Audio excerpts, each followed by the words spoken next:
welcome back to my channel. My name is Carly Stevens and this is English Nerd.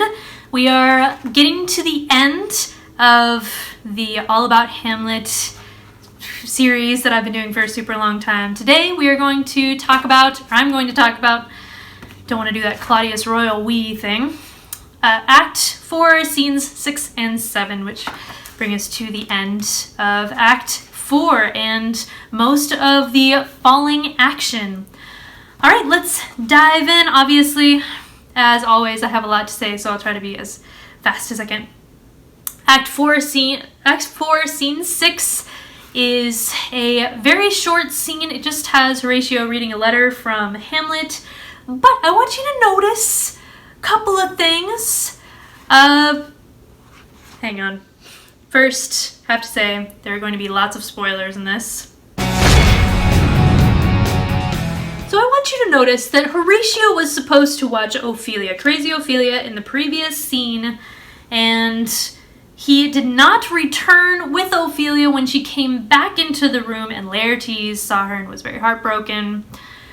So it seems to me that Horatio got sidetracked by these sailors that appear in Act 4, Scene 6. The servant and the sailors give Horatio a letter from Hamlet that he wrote while out at sea.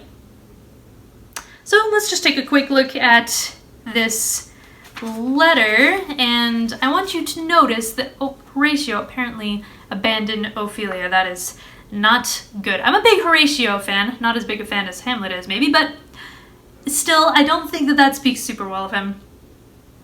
Okay, the letter to Horatio from Hamlet says that pirates attacked while Rosencrantz, Guildenstern, and Hamlet were on the way to England. There was a pirate attack. A pirate of very warlike appointment gave us chase. Finding ourselves too slow of sail, we put on a compelled valor, and in the grapple, I boarded them. On the instant they got clear of our ship, I alone became their prisoner. I saw a post on Pinterest a while ago that said all you need to know about Hamlet is that the plot is so convoluted that there is a pirate attack and it's treated as a minor point. The action doesn't even happen on screen or on stage, and that made me laugh because it's kind of true. Here is off stage a complete pirate attack. Lots of odd things about this pirate attack.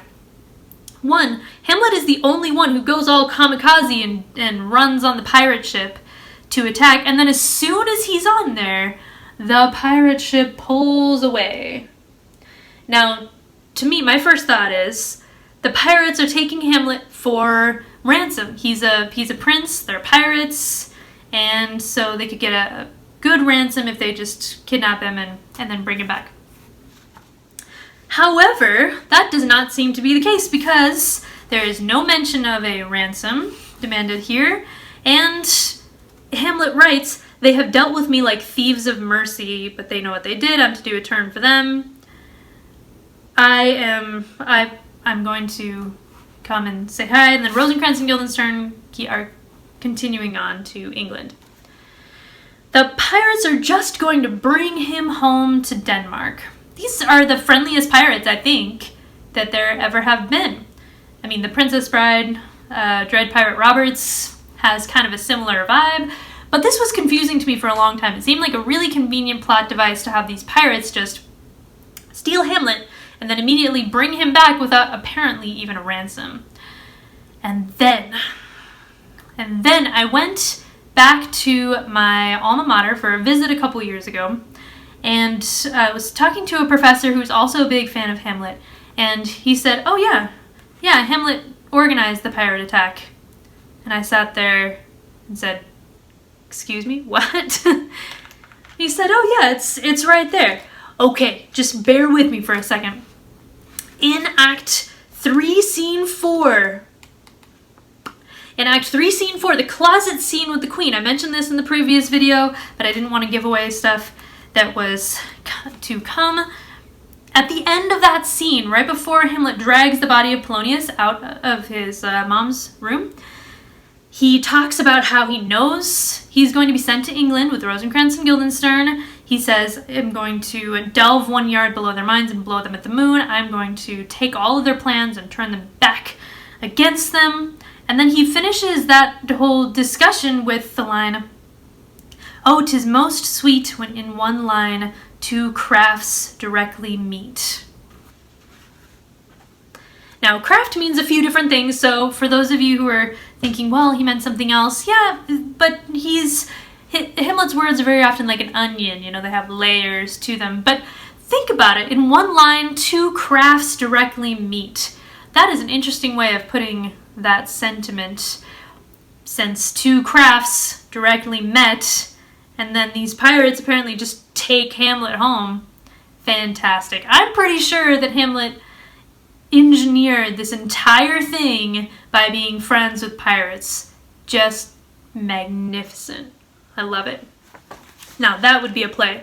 That scene does show up in Rosencrantz and Guildenstern Are Dead by Tom Stoppard, which I would highly recommend, but he doesn't play up the fact that Hamlet is friends with the pirates. You just kind of see the attack and Hamlet disappears. So that's that. Horatio gets that letter and he knows that Hamlet is going to come and talk to him. Which brings us to Act 4, Scene 7. Enter the King and Laertes.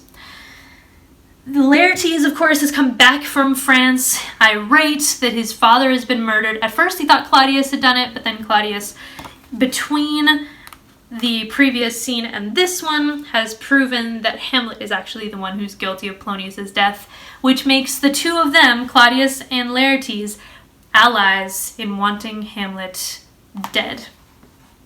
That's what they're talking about. They are, well, first of all, Laertes asks, why didn't you just take out Hamlet yourself? If he is also not only guilty of this crime of killing Polonius, but going after you, King, because Claudius told him that that was true, why didn't you do something about it? And that's when the king, again, gives his two reasons for not just killing Hamlet outright.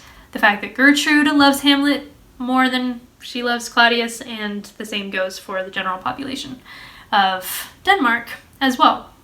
As they're discussing this, a messenger comes with another letter from Hamlet, but this time it is to the king. So Horatio organized this, made sure that they had some access to the king. The letter is one of the sassiest things in this entire play, and Hamlet is kind of the king of sass. Just this weird dark humor kind of sass. But this letter has an unbelievably sarcastic tone. Just listen to this. It reads, "High and mighty." I mean, already when you address somebody as high and mighty, that's just cold.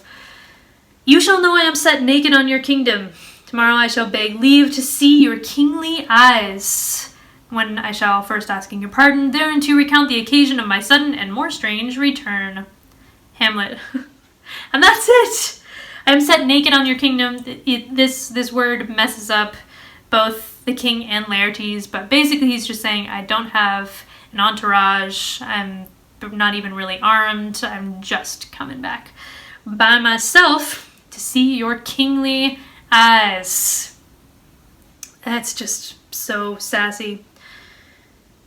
So the king asks for Laertes' advice. What do you make of this? I don't think the king actually cares what Laertes thinks about any of this. I think that he's trying to ingratiate himself with Laertes so that he knows that the king is on his side. And that's when the king drops the basic idea that they're going to kill Hamlet in such a way that everybody thinks it's an accident. That really Laertes is the one who does it, but everybody thinks it's an accident.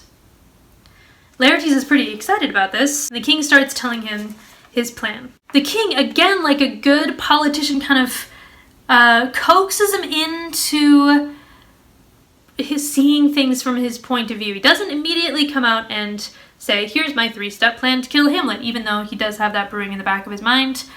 He says, I've heard you praised a lot for a particular quality where you shine, and Hamlet's really jealous of your ability, and we're going to use that. and through a kind of a long series of hints, he finally comes out with it and says that you, Laertes, are one of the best fencers that he's ever seen, and he's heard people from France admire him, and even Hamlet is jealous of Laertes' skills. Now, I would doubt the king's word here because he is trying to work up Laertes and he is a liar in a lot of ways.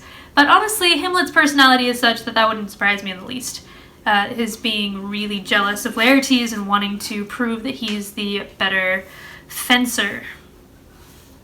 So just as the king's just winding up for the pitch for Laertes to take this murder plan and run with it, the king stops and says, Laertes, was your father dear to you, or are you like the painting of a sorrow, a face without a heart?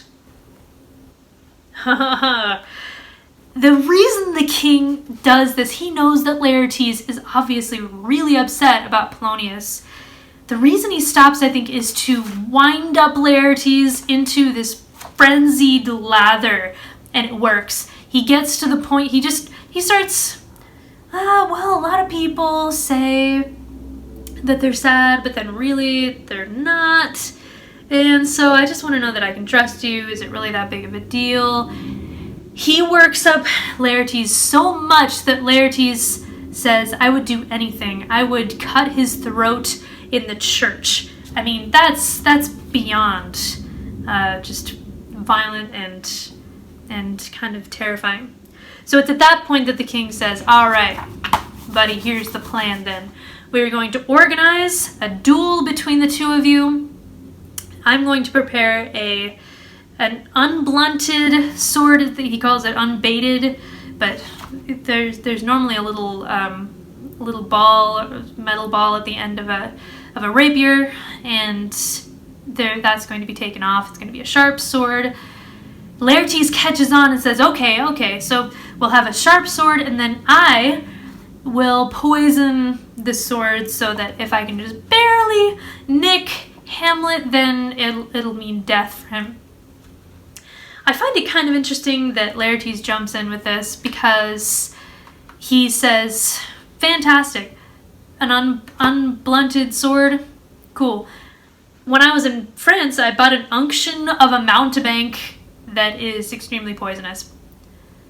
When you were in Paris, you bought this really deadly poison? Weren't you going to storm in and kill Claudius with your sword, or maybe the mob that you gathered? When were you going to use this really deadly poison? Maybe it was just a backup plan or something. But it just seems kind of odd. And then their backup plan, speaking of, if Hamlet really is better than Laertes at sword fighting, because Hamlet's been practicing a lot for reasons that start with C and end in Claudius, they're going to prepare a chalice and fill it with poison. So when they get tired, the two fencers, then Claudius will send him the poison drink. He'll drink that, and that will be the end of Hamlet. So it's a 3-step plan: unblunted, poisoned sword, and then a poisoned drink if none of that seems to be working. So not a bad murder plan as far as murder plans go. Seems like things could go wrong, but it's a pretty safe bet, especially for the king, because when Hamlet, is killed from this, we'll see if it actually works, but when Hamlet is killed from this, if anybody gets blamed, it's going to be Laertes. And the king can just wash his hands of it and say, oh, I had no idea, how dare he, treason to the throne, and he can get rid of Laertes if he needs to. So his hands are really not on it, on this plan. The queen comes in at the end of this scene and interrupts the conversation that these two are having. And this part, there are lots of things, obviously, lots of questions that I have about this play, but one of the most burning questions that I have comes here at the very end of Act 4, Scene 7. The queen comes in with the really tragic news. Your sister's drowned, Laertes. And Laertes is shocked. Drowned? Where? How did this happen? And the queen gives a very beautiful, very lengthy, see, there it is, description of exactly what Ophelia was doing. She was putting together flower garlands from these particular beautiful flowers, although one of the kinds of flowers has the nickname Dead Man's Fingers, which is kind of terrifying. And then she took those flower wreaths and she tried to hang them up on a tree, on a willow, but the branch beneath her broke as she was trying to do that, and she fell into the water. Her dress bubbled up and kept her afloat for a while she sang these sad songs, but then as her dress got heavier with the water from the river, down she went and she died. The description is so poetic and beautiful that it has spawned the most iconic image people have of Ophelia. When they think about Ophelia, if they know about the play, or even if they don't really, they'll think about her drowned. Even the front of this tragedy book I have, that's Ophelia, I don't know, wistfully putting flowers together. It doesn't look like she's focusing on the flowers, but whatever. There are very famous paintings. There are, even the poster that I have up in my classroom it's a hand holding a skull, and then you can only tell after looking at it for a while, but there's this design on the top of the poster, which is all made of the text of the play. It's very cool.